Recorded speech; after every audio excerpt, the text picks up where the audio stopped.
আসসালামু আলাইকুম, কেমন আছেন সবাই? আশা করছি ভালো আছেন। Welcome to my channel Shashi's basket. রাত থেকে ভিডিও করছি না রাত থেকে না, একদম ভোরবেলা থেকে, মানে ফজরের নামাজ পড়ার পরেই আমি একটু ভাবলাম, বারান্দায় একটু এসেছিলাম। গরম তো একটু, রাত্রেবেলা একটু ঠান্ডা থাকে, তো সেই ঠান্ডাটুকুন আমি একটু উপভোগ করি। তো এসেছিলাম, এসে একটু ভাবলাম একটু ক্যামেরায় নেই। আসলে যেরকম সৌন্দর্যটা খালি চোখে রাতে উপভোগ করা যায়, ওটা আমার ক্যামেরায় আমি ঠিক আনতে পারি না। যাই হোক, পরেই তো সকাল থেকে উঠে কাজ টাজ করছি অনেক, কী যেন করছি। বাসায় ফুপু আসছিল, খালামণি আসছিল। গোসল করে আমি উপরে যাইনি, উপরে অনেক গরম। আমি নিচের রুমে এই যে শুয়েছিলাম।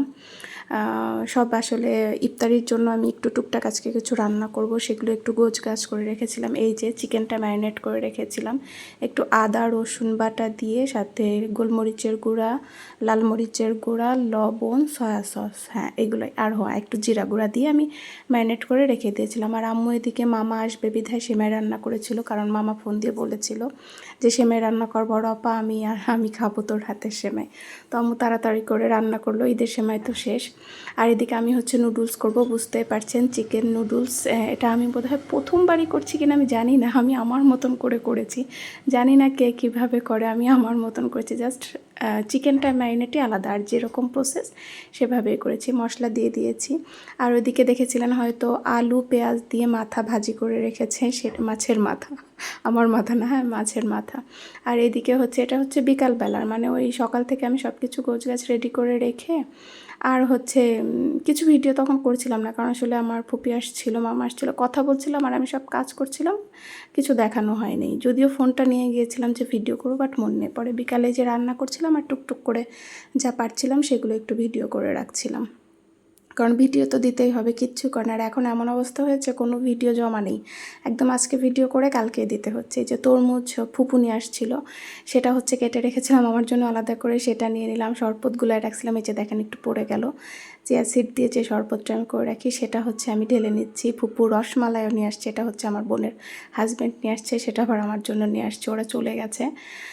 এই তো এইগুলোই আমি এক এক করে রেডি করে নিয়েছিলাম, মানে আমার ইফতারির জন্য। মানে যাই হোক, মানে আমি রোজা ছিলাম তো, সেটা আর কি। আজকে আমি একাই ছিলাম, আজ 2 দিন আমি একাই, বাট আগামীকাল থেকে ইনশাল্লাহ আম্মু থাকবে রোজা। আমি না সিম্পলি যাই তাই দিয়ে একটা করে ফেলি। আজকে আমার হঠাৎ মনে হচ্ছিল যাচ্ছে, আর কখনো রাতে কি খাবে, রুটি খাইতে চাবেন না, একটু নুডলস করি। এই জন্য আমি নুডলসটা করছি। আসলে আমার ইফতারিতে এত কিছু করতেও ইচ্ছা করে না, সেহরিতেও একা একা আমার একাকি, আমার এত তামঝাম করতে ইচ্ছা করে না। কিন্তু আম্মু থাকলে আমি এখন চিন্তা করতেছি, আম্মু কালকে রোজা থাকবে, আম্মুর জন্য ইফতারিতে আমার কিছু বানাতে হবে। এটা মনে হয়, কারণ আমার মানে আমি আজ কয়েক বছর ধরেই প্রত্যেক বছর রোজা থাকি, তো এই জন্য আমার মনে হয় একদম সিম্পল একটা ডিম সেদ্ধ, পানি, খেজুর হইলে খুব ভালো ইফতারি হয়, তারপরে ভাত খেয়ে নেওয়া যায়। এই যে আমার ইফতারি রেডি, সব কিছু নিয়ে আমি বসে গিয়েছি। আমি প্রথমবার চিকেন নুডলস করেছি, বিশ্বাস করেন এত মজা লাগছে আমার কাছে, কি বলবো। আর রাতের খাবার এই যে মাছের মাথা দিয়ে আলু পেঁয়াজ দিয়ে ভাজি, তারপরে মাছের ঝোল বড়ি ডাঁটা দিয়ে, আর রসমালাই তখন খেয়েছিলাম না, এখন খাইলাম একটু। আল্লাহ হাফেজ।